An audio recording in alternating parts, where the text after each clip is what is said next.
Warning: Damian Andrews' growing revenue and profit, if implemented, will put more money in your pocket. Please use with caution.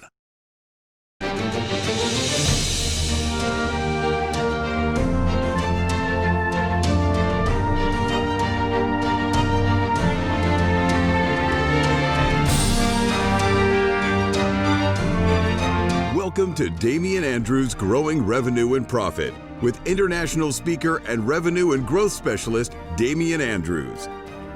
This is your source for practical, usable, and simple action steps that you can do every day to put more money in your pocket. And now, the host of Damian Andrews' Growing Revenue and Profit, Damian Andrews.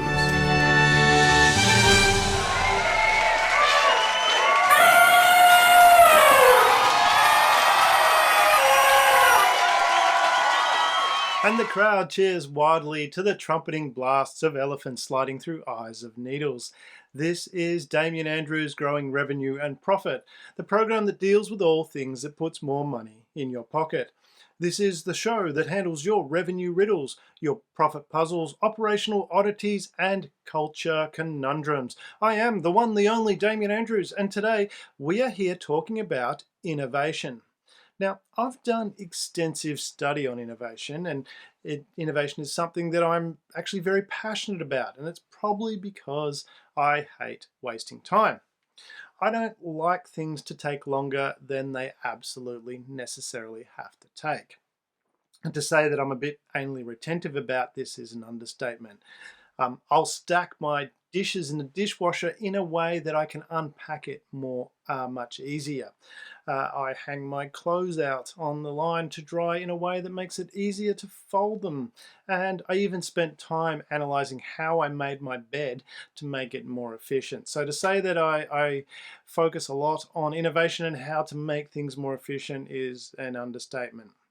But generally, when we think about innovation, there's a lot of amazing people who have created huge businesses using innovation. Think of Steve Jobs and Mark Zuckerberg, Elon Musk, they come to mind.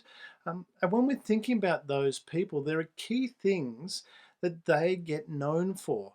And that becomes what innovation is perceived as. For example, Steve Jobs reinvented the iPhone, Elon Musk creating electric cars and SpaceX. They're big innovations, and they overshadow all the little innovations that are required to get to that point. And this episode brings us back to what all those little innovations are and what they need to be to stay ahead of your competition. I mean, in most businesses that I see, they don't have an innovation strategy or systems in place. Usually, it's when something goes wrong that when many businesses look to fix a problem, i.e. they'll innovate to solve the issue. Unfortunately, in some cases, they've incurred a huge cost that could have been avoided. Now, to help you be able to innovate, I also created a detailed education showing how you can do it.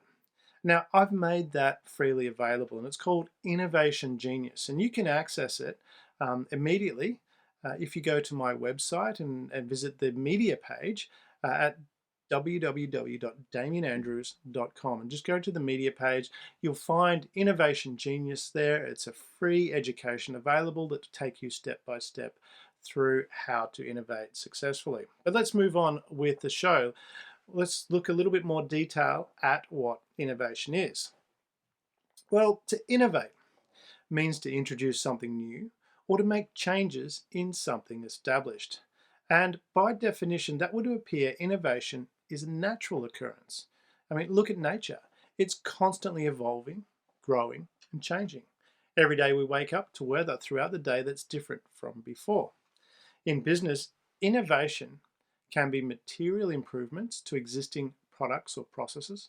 This could be as simple as rearranging the manufacturing floor in a manner that reduces the distance which goods travel.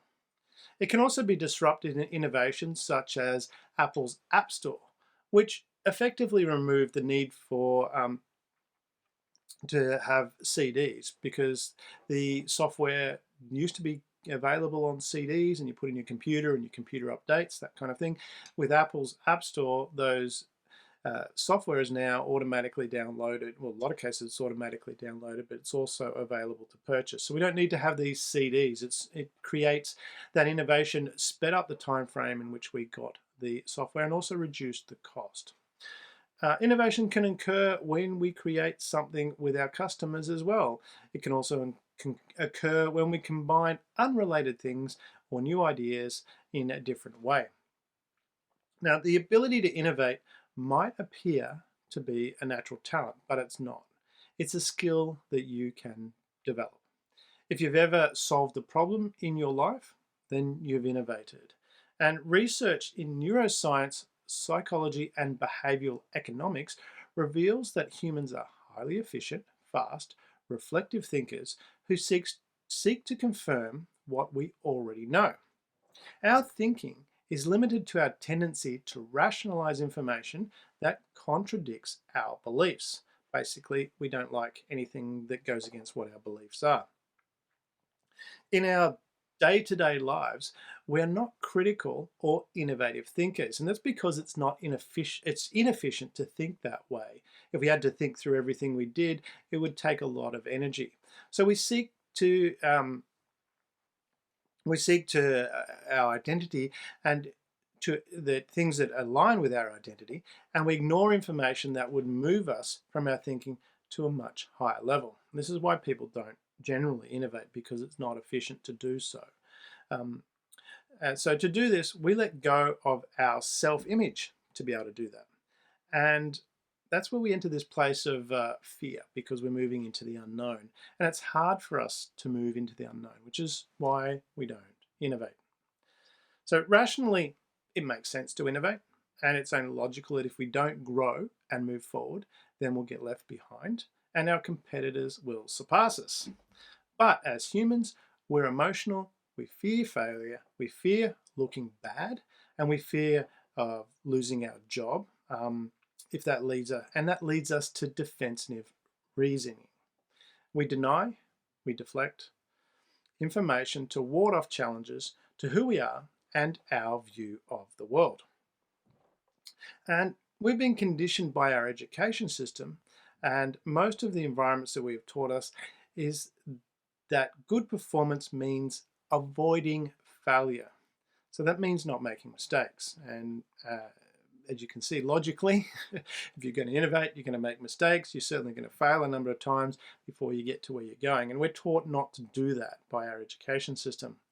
So all of this stacks up against our ability to innovate, as innovation requires that there are failures before the ultimate result is achieved.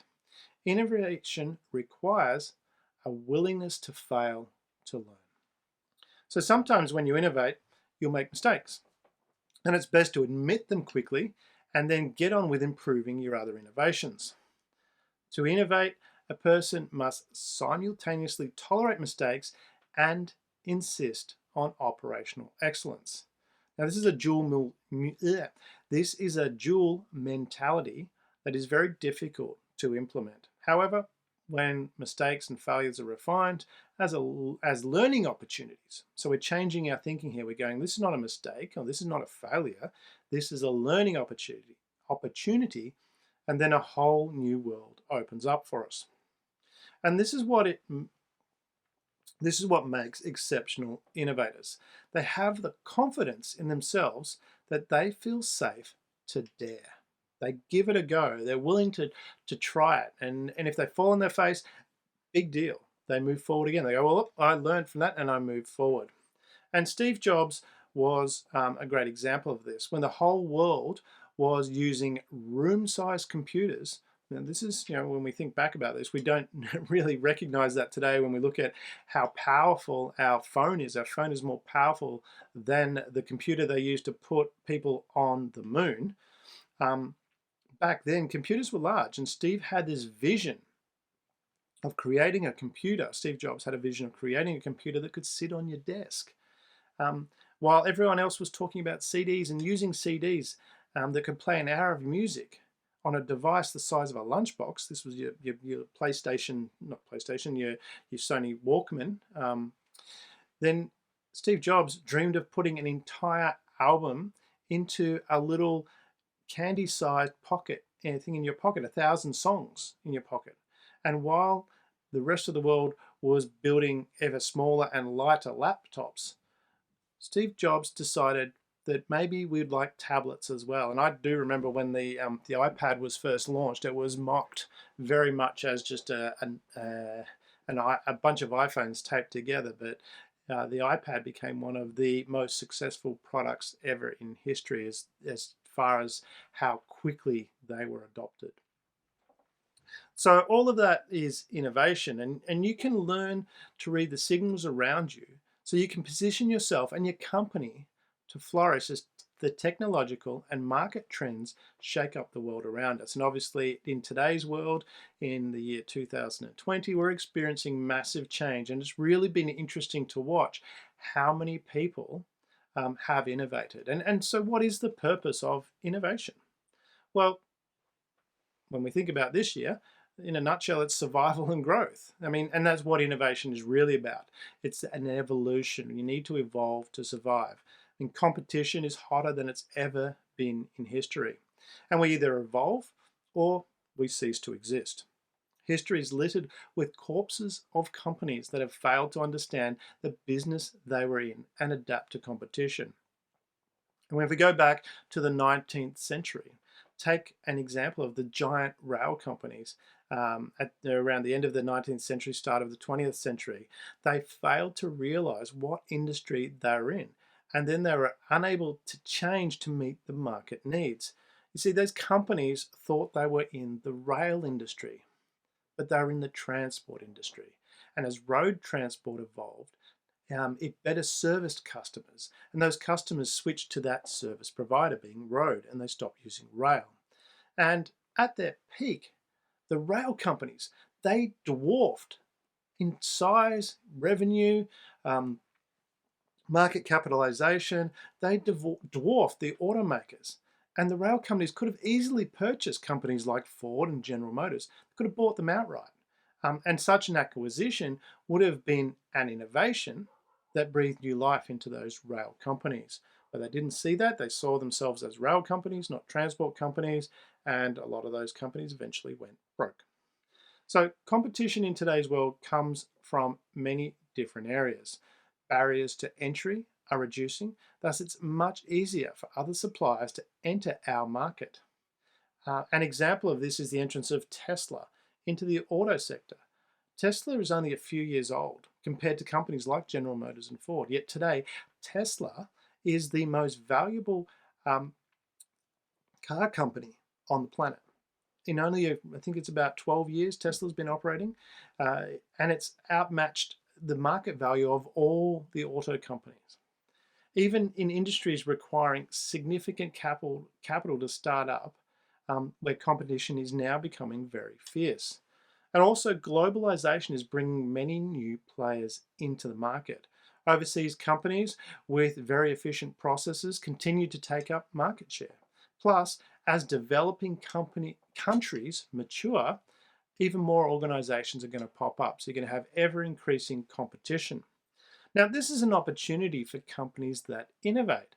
Those maturing countries provide fertile markets for an innovative company to expand into. So customer expectations will continue to rise, and this is a natural function of the law of familiarity. When something is new, we find it exciting and we find it fresh. Then as time moves on, we want to, what we once found was special now seems bland. Naturally, we want more. Innovation provides a way to keep your products and services attractive to your customers. Now, technological advances can quickly render our products and services redundant. How many of you remember using a slide rule? I never used one. My dad used one. Many people today wouldn't know what a slide rule is. A lot of people do, but you certainly wouldn't pick it up. Calculators made the slide rule obsolete. And even today, how many people actually use calculators? We use spreadsheets and computers. It happens again and again. How many of us today buy records? And I know there's people that do like the classic sound of records, and that as well. My brother is in that category. He scratched a record just recently, and he's very upset with himself because you can't fix it. Well, yeah, it's very difficult to fix. And even CDs today, we don't listen to CDs. So as technology continuously advances, other products cease to be relevant. And also too, there's a changing workforce workforce demographics is also on us as well. Diversity will continue. I mean, recruiters are engaging people from all over the planet. We have virtual assistants that deal with things, we enable us to utilize people from around the world. You have a number of different web portals where you can get online and find people with skills to help you. So that innovation of that demographic is where people are coming from to help with your get your work done is massive. I mean, I personally have a number of virtual assistants which help me get things done, and it enables things to move forward a lot faster. So that's also changing as we innovate. There's more help getting things done, more skills available. You can actually grow and continue. So innovation will continue on that way. And that's the same from a working perspective. How we're working is changing rapidly as well. Certainly this year has caused a massive change into how things operate. There's a lot more working from home, and many people are finding that fantastic. They're loving this environment. They're more efficient when they were working at home. Most people that I've spoken to, they love this environment of working at home because they're able, one, they're not traveling as much. They're able to get a lot more done and focus because they're not getting interrupted by so many different people walking around the office. And also employers are loving it as well, because most of the business owners I speak to, their staff are actually much more efficient. They're getting more done by working at home. And they're also saving a lot of money. I was recently speaking to one of the big banks, and they're actually getting rid of a lot of their offices. They're getting rid of their office space because they're just not going to need it anymore. So how we work is changing as well. And with all this new competition coming, it and changes, it puts pressure on business. Standing still is no longer an option. Innovation is critical to stay, not just, it's critical to just stay alive, let alone move forward. You need to innovate to move forward, but you need to innovate just to stay alive in business. And I mean, when we think about that, I mean, generally the attitude in the past has been protectionism. Okay, let's look after what we've got. Let's protect it as much as possible. And it's not uncommon for people to try and protect their market. I mean, that's a natural thing to do. You want to look after your market.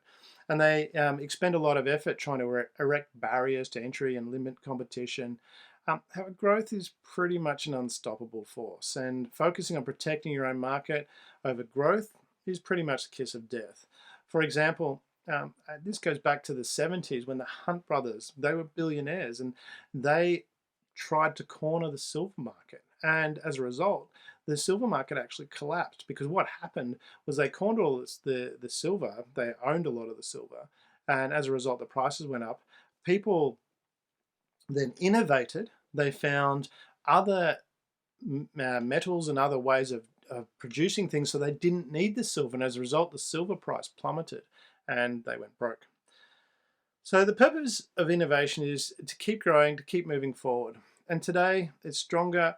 The competition is stronger than it's ever been. Market barriers to entry are lower than ever in history, and the markets are much more dynamic.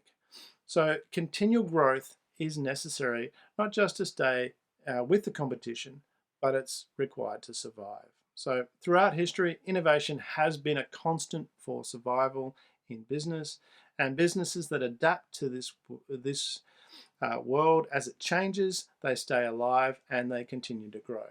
And those that don't, they don't continue to be with us anymore. So make innovation part of how your business operates. It's critical for your survival and for your growth.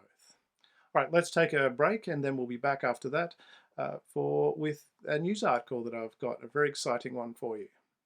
Large companies pay a lot of money to make continuous improvements so their revenue and profit grows. Now, I've developed many of the tools that these companies use, and I've seen how much money they spend to get access to these valuable resources.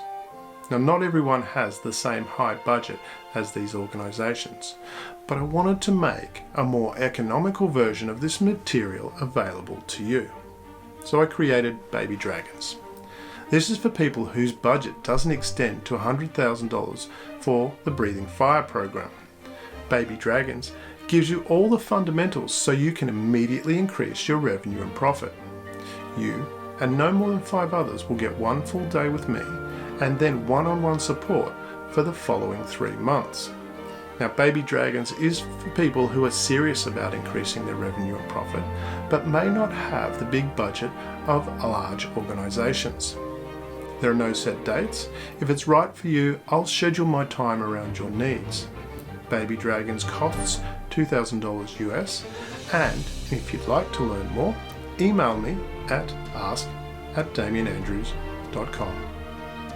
Hello and welcome back to our podcast dealing with innovation and how to use that. And the article that I've got for you is I found it very exciting. There's a rat called Magawa, if I spell that properly, Magawa, he was awarded a prestigious gold medal for Colombian landmine detection. This is a rat we're talking about, not a person that's labeled a rat, but a physical, an animal, a rat. So we say the article starts with, they get a bad rep, especially for being dirty. But one rat redeemed his species on Friday by becoming the first rodent to receive a gold medal for his work in sniffing out unexploded landmines and saving countless lives in Cambodia. Now think about that from an innovation perspective. We've got, looking for landmines and a rat. You don't normally put those together, but that's pretty cool. So Magawa, the so-called hero rat, was presented with a small blue collar and a mini gold medal by the British veterinary charity, the People's Dispensary for Sick Animals. Dispensary? PDSA on Friday. Magawa's work directly saves lives and changes the lives of men, women, children who are impacted by these landmines. Every discovery he makes reduces the risk of injury or death for the local people. The PDSA director, Jan McLonnellan, said in the statement, "We are thrilled to award him the PDSA's gold medal. The African giant pouch rat was trained to detect lines by Belgium-based charity APOBO. Sorry, I didn't look up that acronym, so I can't tell you what that is. But again, think about that. Where would you have got that that idea from? I mean, we're looking for landmines, and how do we do that?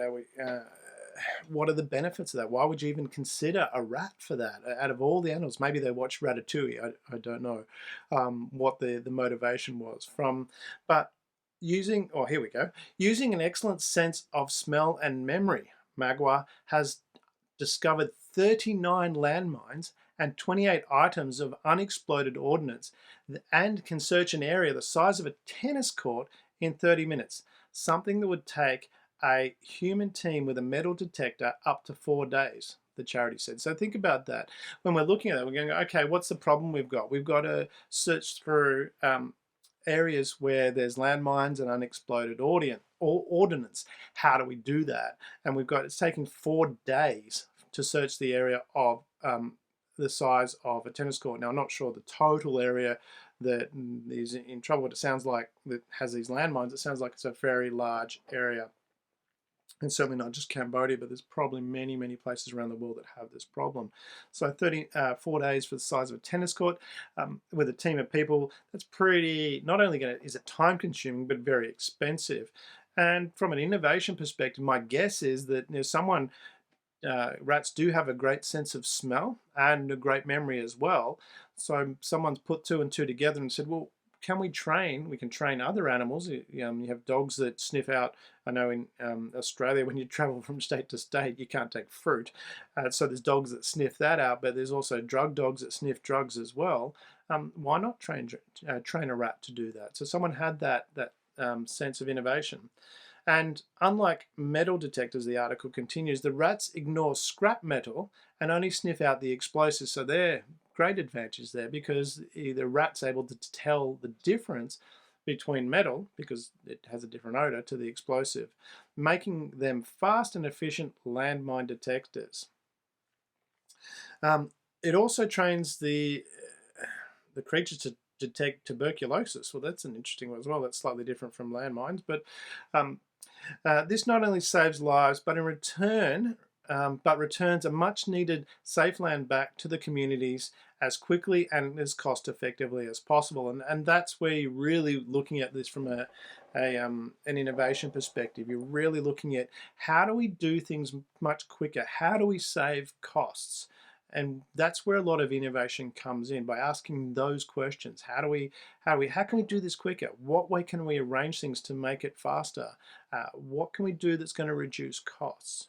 So it says it takes up to 9 months to train rats like Magawa, adding that the rat can live up to 8 years. So 9 months of training and then lives for 8 years. I don't know if that includes the 9 months, but certainly there's a long period of time that this rat is able to serve and provide that finding those mines. And the creatures are light-footed, so they do not set off the land. That's a good point. They don't set off the landmines, and no rat has been harmed during the operation. So that's really another benefit there. When you're looking at it, you're going, well, why rats, why not dogs? Well, maybe dogs are a little bit heavier, and as a dog goes along, boom, it blows up and it becomes not very effective. Whereas from an innovation perspective, again, reducing cost, you blow up a lot of dogs, it's going to cost you a lot of money to train them. Whereas a rat, it's too light to set off the landmines, and it can live its 8 years very excitedly finding these landmines and unexploded ordnance.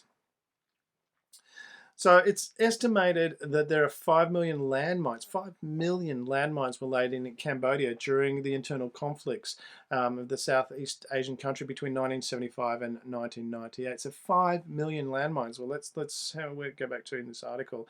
He's found 39. So he's got a lot of work ahead. It's 39 landmines and 28 unexploded ordnance. And they're saying that 5 million landmines were laid. I'm not sure how many are left now, but certainly there's a lot of work for the rats to do in solving that problem. And I mean, when we take the other alternative, Magawa can do it in 30 minutes, what would take a team 4 days. So this is really a great innovation that's going to help move things forward. So, and the last bit of the article mentions that Britain's Princess Diana raised the global profile of landmines in the campaign in South African nation of Angola in 1997, when she stepped through a live minefield. That's pretty impressive to have the courage to do that. And last year, her son Prince Harry walked in her mother's footsteps, visiting the same Angolan community that is now free of landmines following her work. And obviously, yeah, landmines would be very not very good for being able to use the land. So there's innovation at work there. Training a rat to find landmines, because it's light, it doesn't set off the landmines, it can do it much faster and can distinguish between the metal and the actual unexploded ordnance, or the explosive part of the ordnance. And it's a lot faster, a lot cheaper than a team of people to do the same thing. So what a great article. Our hero rat, Magawa, receiving a prestigious gold medal for finding Cambodian landmines. Fantastic work there, and a great example of innovation at work in our world. All right, we're going to take a break, and I will see you shortly on the other side of that break. Are you looking for an inspiring speaker with a different take on how to achieve success? I've spoken to audiences all around the world, showing them how procrastination doesn't exist, how there are no positive or negative events, and that thinking that way can severely slow your success. Also, how to tap into your body's serotonin and dopamine to increase your own and your team's performance. And most of all, how to be happy every day, no matter what happens. If any of this is beneficial to you or your organization, contact me at ask@damianandrews.com to learn how you can engage me to speak at your next event. Hello and welcome back to Growing Revenue and Profit. Damien Andrews, Growing Revenue and Profit. And now we're going on to our inspiring person. Who am I? I was born in Albuquerque, New Mexico on January 12th, 1964. My mother was a 17-year-old high school student when I was born, and my father was a bike shop owner. My parents divorced shortly after, and my mother married a Cuban immigrant in April 1968. Shortly after the wedding, I was officially adopted by my new stepfather. We moved to Houston, Texas, and I attended Oaks River Elementary School from 4th to 6th grade. I often displayed scientific interests and technological proficiency, and I once set up an electric alarm to keep my younger siblings out of my room. Yep, I can understand that. With our family moved to Miami, Florida, where I attended the Miami High School. And then while I was at high school, I also worked at McDonald's as a short order line cook serving the breakfast shift. I attended a student science training program at the University of Florida. In my graduation speech, I told the audience I dreamed of a day when mankind would colonize space.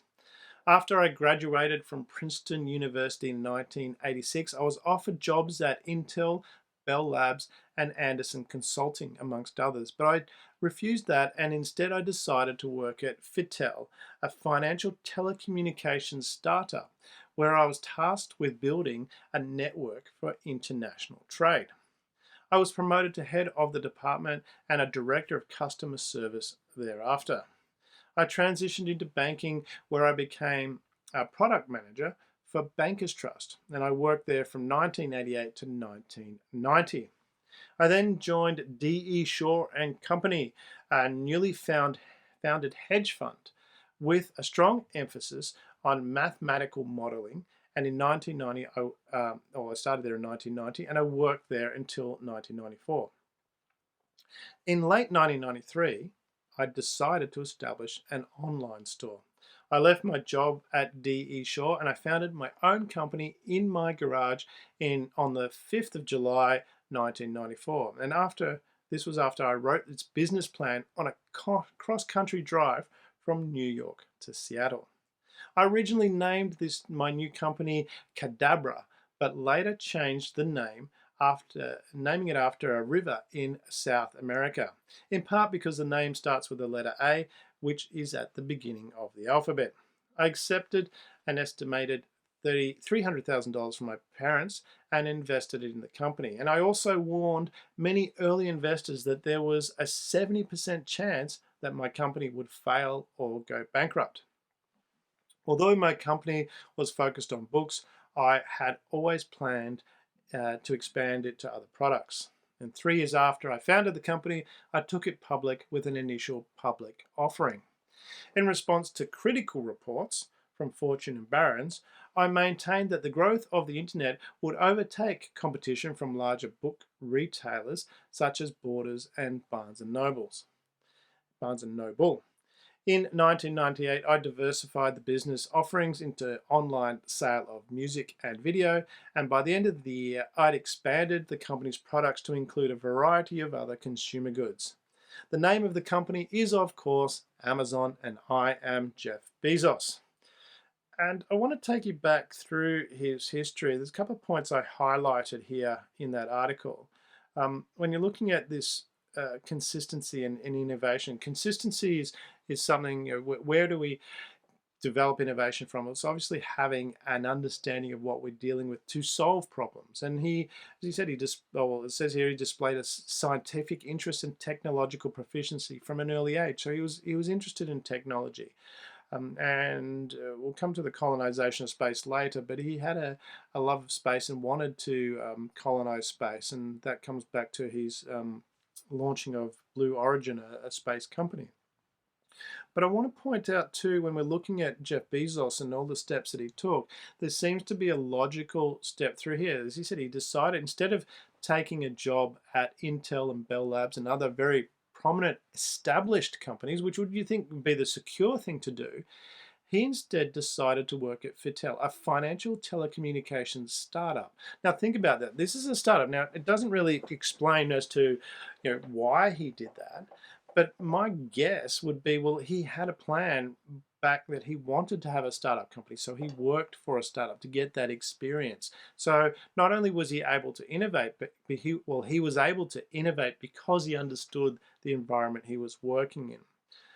He also became a director of customer service, which was interesting because in any sort of innovation, when you're working with people, you need to be able to handle people well. You need to be able to understand what motivates them, what drives them. So he spent time working in customer service and understanding not only the needs of employees, but also the needs of the customers. So he spent a fair bit of time there understanding how to solve these problems.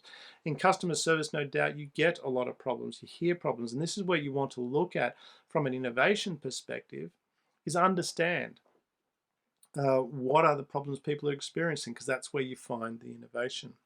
And then he went to work for a newly founded hedge fund. And that's interesting when you think about that, because also too, I mean, he must have had some idea that he wanted to grow this company. And well, he did. When he first started Amazon, he had a plan to expand that beyond just books. He wanted to go into other areas. And so having that thought process and planning ahead, working for a hedge fund, not only that, a newly founded one, so there's a lot of innovation happening there, a lot of skills that he would have learned. So that was very interesting to look at from Jeff Bezos's perspective. It was like there's his long-standing calculated plan where he's put in places learning the skills that he needs so that he can innovate. So he's worked at a telecommunications startup to understand what startups about and the problems that they have. He's worked in customer service, understanding the problems of customers, and a hedge fund to be able to raise funds. When you're talking about a company that after 3 years goes public, he's obviously had a plan in place to achieve that, because that doesn't just happen by luck.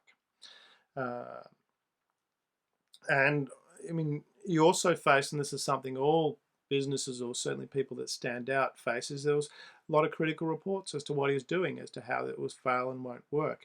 So and he responded to that, and then he's gone on and to do other things, such as found Blue Origin, which is a human spaceflight startup. I mean, he's always had a love for space. And the other thing he did was he purchased the Washington Post, and he's paid $250 million in cash for the Washington Post, and then went through. The company was making losses, and it made losses. And this is something you really want to think about, be outside of the innovation side of things. But from a business perspective, a lot of times we suffer optimism bias, where we think things are going to happen much quicker than they do. Whereas, when you look at, he bought the Washington Post in 2013, and it wasn't until 2016 that it actually made a profit. So he's carried that company making losses for 3 years before it became profitable. So just be mindful of that when you're innovating, and even when you're just in business planning things, that things generally will take longer than you expect, and give yourself the security and protect yourself from the risks of that. He's also got a lot of, he has what's called Bezos Expeditions, where he invests in other ventures, and he was one of the first shareholders in Google. He invested $250,000 in Google in 1998. And that investment has resulted in, so that was 1998. In 2017, that investment was worth $3.1 billion. So 250,000 to $3.1 billion. Looking for the innovations. So Jeff Bezos, our Who Am I inspiring person, certainly a lot of innovation there, a lot to learn from a business perspective, and looking for how to move forward. But also to keep in mind, look at the strategy that he had. It wasn't something that he just expected suddenly to happen to innovate. It was something that he did all the way through. So Jeff Bezos, our inspiring person today, and let's have another break, and I'll see you on the other side of that break. For me, it's always been important to give back and help others, which is why I've made education material available for free at damianandrews.com. You can learn the skills of how to be a great leader, or how to be more innovative, how to be a great presenter, how to hold effective meetings, how to get pay rises and keep getting pay rises, learn to remember names and faces, and build your confidence. Plus, there's much more. Just visit damianandrews.com and go to the media page. You'll get instant access. And remember to help someone else as well by sharing the material with them. Always remember, it's not what you get in life that makes a difference, but what you give. Visit damianandrews.com to access this information. Hello and welcome back. And now we're going to move into question time. And I've got a question here from David in Barcelona. Hello, David, and it's wonderful to have you, and to all our Spanish listeners out there. And what a beautiful country Spain is too. Last time I was in Spain was 5 years ago, and I did love it dearly and had such a wonderful time there. Although admittedly, there was one time I really wanted to go to one of the shops, and I'm a bit of a hobby freak, and I went there during the siesta and the shop was closed. I was a little bit annoyed, but it was such a beautiful country, so many wonderful things to see and enjoy that. So David in Barcelona, next time I'm there, I certainly say hi and catch up. But David says, whenever I try to implement something new, my staff appear to listen to what I say, and then shortly after, they've gone back to the old ways of doing things. So I remind them again, and in a couple of weeks, they have gone back to doing it the same way they have before.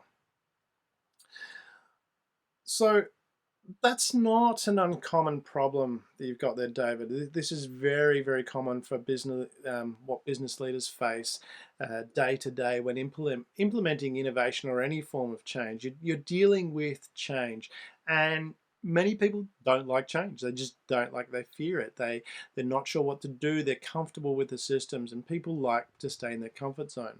So how you get around that, I mean, part of the resistance is more likely, there's two elements to that. Is one, it's changing a habit, and the other one is overcoming the fear to get through that change of habit.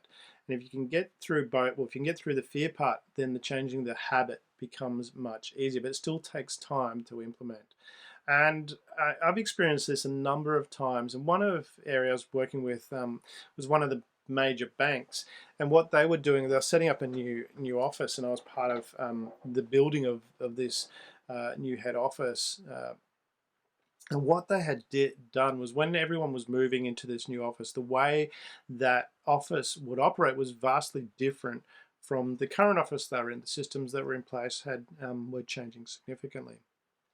So to make sure that transition went smoothly, what they did was they set up a floor in a different building, and that floor would operate the way this new office building was going to operate.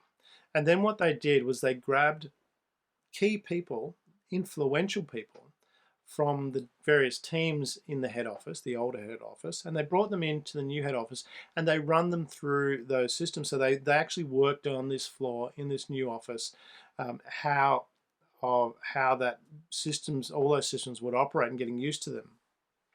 And what that did is they become very big supporters of those systems and how they operated. And what that did was, when they went back to the other office, the old office, was they were telling people how that would operate and how the new systems would operate and how wonderful they were. So when you have these influential people going, hey, this is really great, then all of a sudden that anticipation of the other people builds up. So they want to experience that. And so when the new office block was finished, and we finished that building off, it was a beautiful building that was kind of a combination of contemporary architecture and modern architecture. It was very, very interesting design.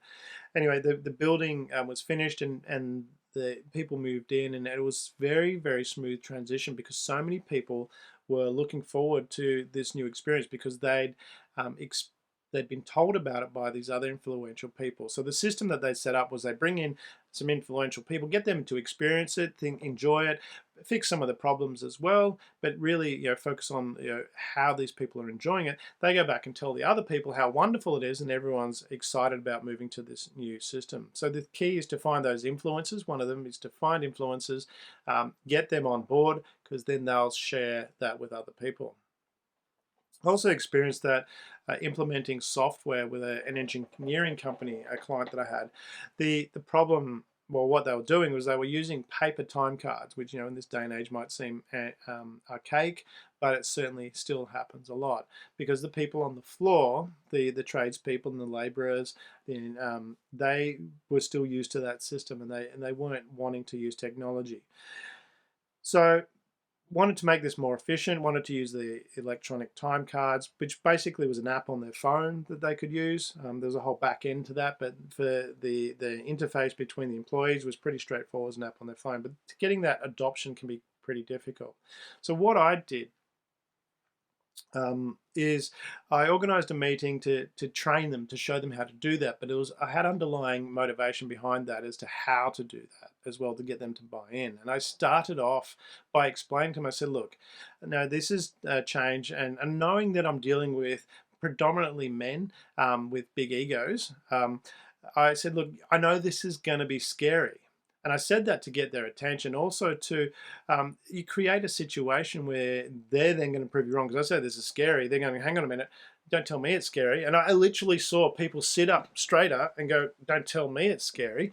And so they already had that buy-in, because understanding their psychology and what motivates them. And then what I did was I took them through, and I had a big screen set up, and I took them through the steps that they would go through. They could actually see on the screen, this is what we do and this is how it works. And I showed them all the benefits of how this system was much easier to use, and the benefits of, from their perspective, how they could adjust things quickly, those kind of things that go, oh, this is actually better than what we're currently doing. So they could see that comparison, and I could see their interest growing as I was talking through that.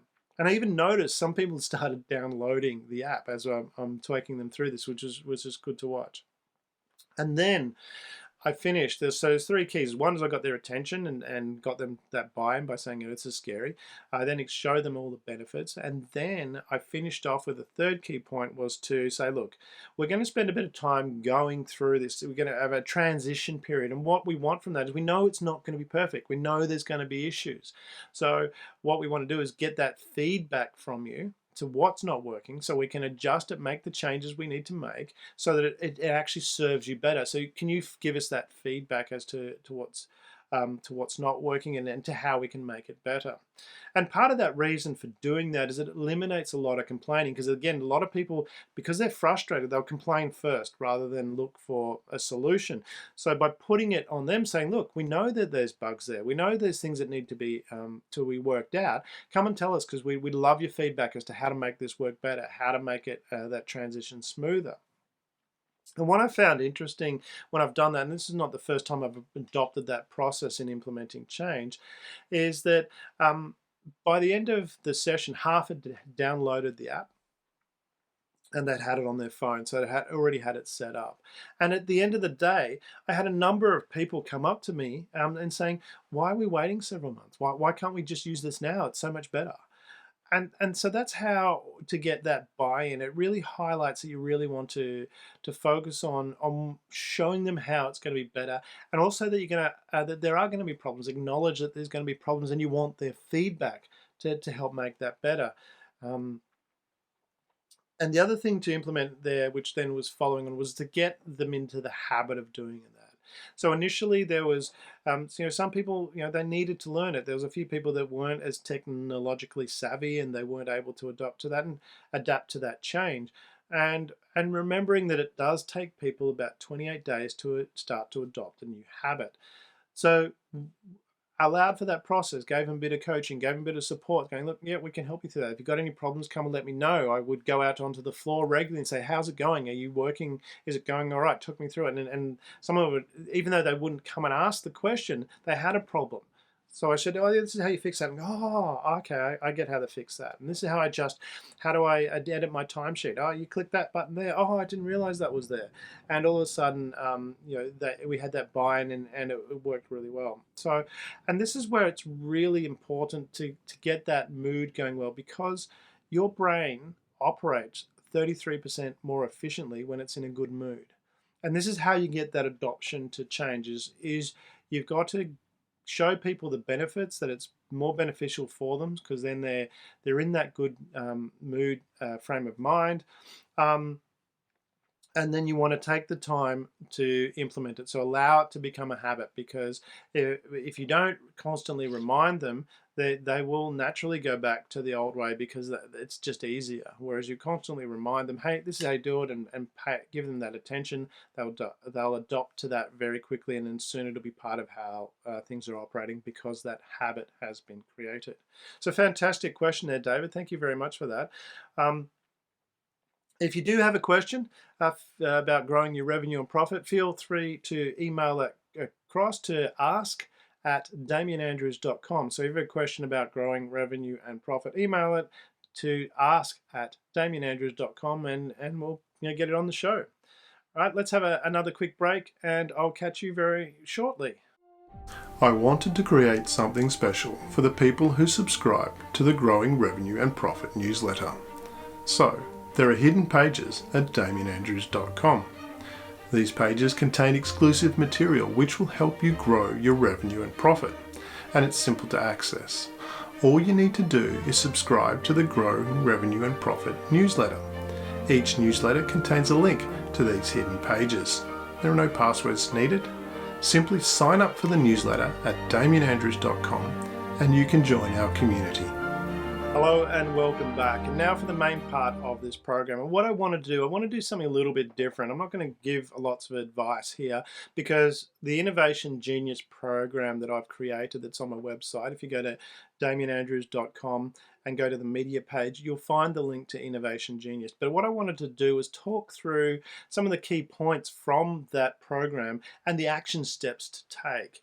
So we're talking about innovation, and innovation is, you need to be a leader to innovate. So the action step that we're talking about, we want to, your innovation distinguishes between a leader and a follower. So you're looking for ways that you can stand out and stay ahead of the crowd. And to do that, you need to look at the processes around you and analyze how they work. So look at what's working, and then work out where the problems are. So this is your action step. Go out to your business. When you're looking around your business, look for what's working, and look for what's not working. Find where the problems are. Where are the frustrating parts of that process? And then write that down. And then look at, well, if that's a block there, how do we actually fix that block? So that's your action step. To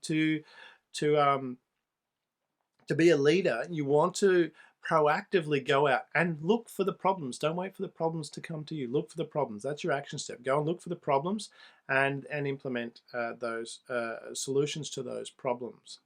The other thing is, you really want to focus on quality. And this is where, again, improvements in quality. Quality becomes old hat after a while. So something that's a great standard very soon will become familiar, and that law of familiarity, people will get bored with it. So this is the action step to do with quality, is to raise your standard. So make it a process, make it a system to regularly look for, how do we improve? And you pick one element, whether it's, you can do this personally or in your business, you pick one element and go, well, okay, what is the standard that's acceptable now? We're working to this standard. Now, what is a higher standard? Ask that question. Okay, so now how do we get to that standard? And you implement a system where you go, okay, we're currently producing to this standard, let's make it a higher standard. And then write it out, and then make that a habit. And going through that process we talked about earlier in the show as to building a habit. But find out how to improve the quality. Find the areas where what the current standard is. So that's your action. Find the current standard, make it a higher standard, work out what that is, and then how to achieve that higher standard using the same effort that you were using before. All right, innovate, need to love what you do. So that's another part that's covered off in my Innovation Genius course. You need to love what you do. And this is really important because innovation takes effort. You need to step outside of your comfort zone. You need to be in these areas where you're trying different things and you're willing to fail and to make mistakes. And so your action is, are you doing what you love to do? Ask yourself that question. Am I doing what I love to do? And list out all the things you love to do. So grab a piece of paper, list out the things you love to do, and then put them in an order of priority. If you're like me, and I tend to have a whiteboard in wherever I am. I've got one at home, I've got one at the beach house, and obviously got one in the office. Write out, split up, make a column, 2 columns. And one side, just start writing out all the things that you love to do. And on the other, you could do it on a sheet of paper. It doesn't have to be on a whiteboard. But on one side, write out all the things you love to do. Then the other side, put that in a priority. What do you really love to do out of that list? And then identify, once you've got the top 5, that's where you really want to focus your life, because that's what you really love to do. And that's where, no matter what it is, you can make money doing that. So love what you do, very important. So start working on shifting your income to things that you love doing, because then you're more inclined to innovate. Having a beginner's mind is the next topic that we're dealing with. And what's having a beginner's mind about? Well, this is having that childlike attitude. When you look at when a child looks out into the world, they don't know what they can and can't do. They just see everything as a statement of a state of wonder. Go, wow, what is that? And they're asking questions. Well, how does that work? How does this do that? And that's that mindset you want to have, this beginner's mind where you don't know the answers. A lot of times we go, okay, I know how that works. And an example of that, have you ever, has anyone said to you, I know my mum said it a lot when I was growing up, and we grew up in an area where it was hot in summer and very cold in winter. And in winter, my mum would tell me wear a beanie, and I hated wearing a beanie. But she would say, wear a beanie because 90% of the heat escapes out through your head. Now, I'm sure most of you have heard that statement as well. The thing is, if that was true, if 90% of the heat escaped from your head, then you could walk around naked with just a beanie on and you'd be fine. The reality is, it's not that 90% of the heat escapes from your head. It's relative to the surface area that's exposed. Because you're wearing clothes and only your head's exposed, of course, the majority of heat comes out of your head. But we don't question those beliefs. We just take that to be true. And this is where you really, from that beginner's mind, is that you want to start challenging some preconceptions that you have. Notice when you start putting limits on yourself, write that limit down. Go, well, why am I saying that? And have a deep think about that. Well, is that really a limit? If I could push beyond that limit, how would I do it? And this is what innovation is, finding ways around things that you believe to be true. So notice when you're starting putting limits on yourself, write those limits down and then find out, what are those limits? How can we find ways around that? So that's your action for beginner's mind. And the next point we're going to talk about is live your own life. Now, this is really important because there is no one like you. You are unique in how you do things. And when you really get to that mindset of accepting, instead of trying to be like other people and do things the way other people do things your way, because your way is unique. It's not like anything else anyone has ever done before. You have a unique way of thinking. Your body is completely unique, unless you're an identical twin, and even identical twins have very small variances as well. So what you need to do, your action step, is to take notice of when you start doing things that pleases others over what's important for you. So pay attention to that. Analyze what's the driving force that you're giving up, what's important for you in that situation. And because that way you can look at those motivations and really focus on doing things that are important for you. What is right for you?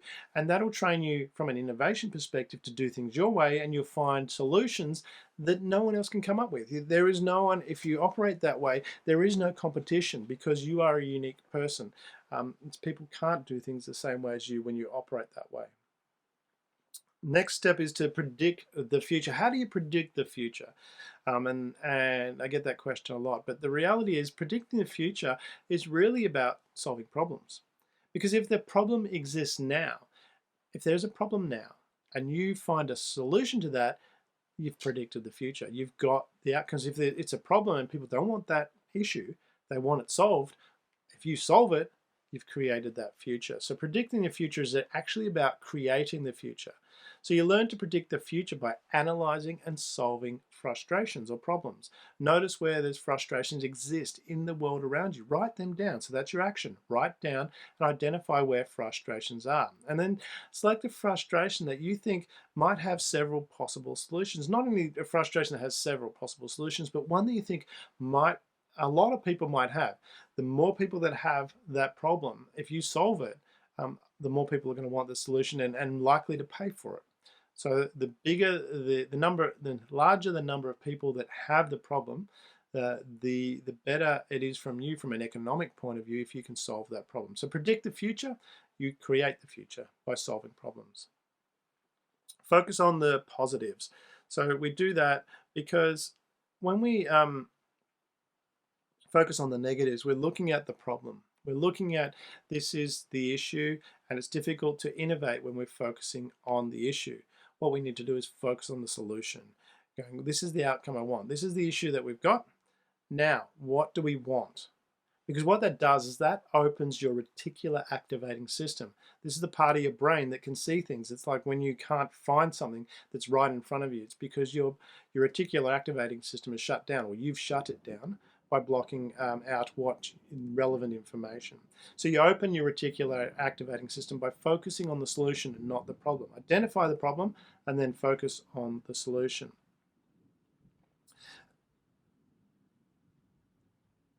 Also, too, what we want to do is you want to take some risks.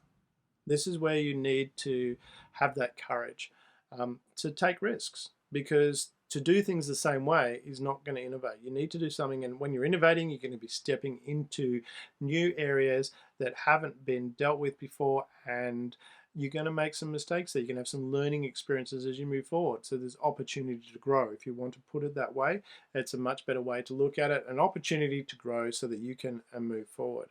So have that attitude of taking some risk. Now, be careful with the risk too. I'm not saying bet the entire company. Yes, Elon Musk bet the company on bet his last dollar on Tesla.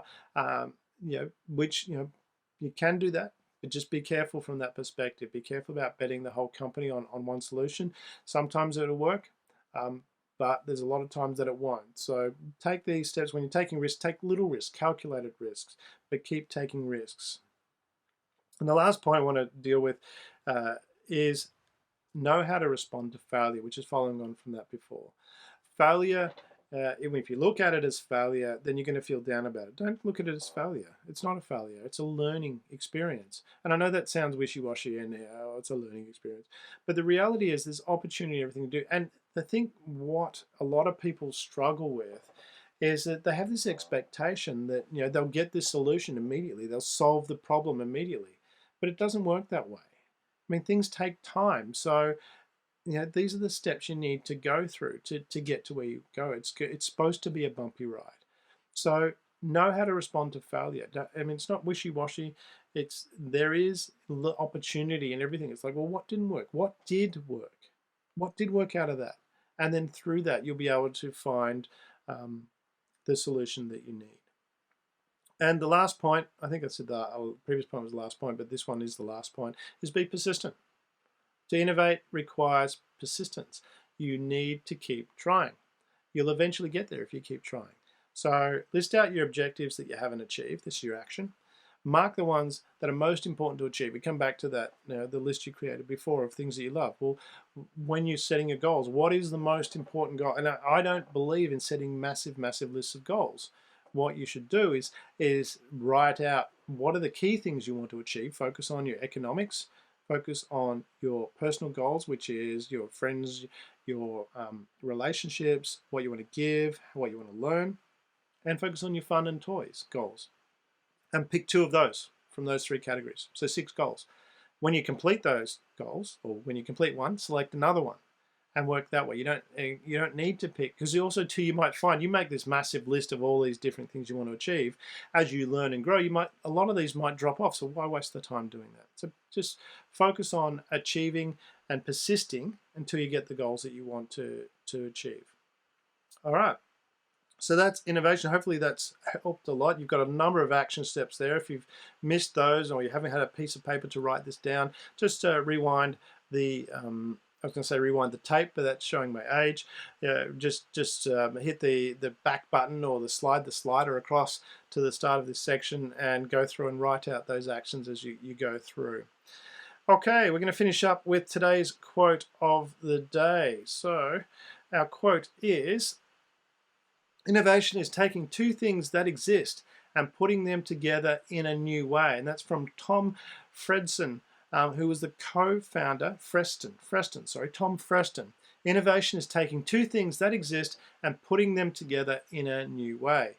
And from the co-founder of MTV. And that's really when we think about innovation. A lot of times you go, well, I'm not a great inventor. I don't know how to make something from scratch. But you don't need to make something from scratch. It starts with the problem. What is the problem you're experiencing or someone else is experiencing?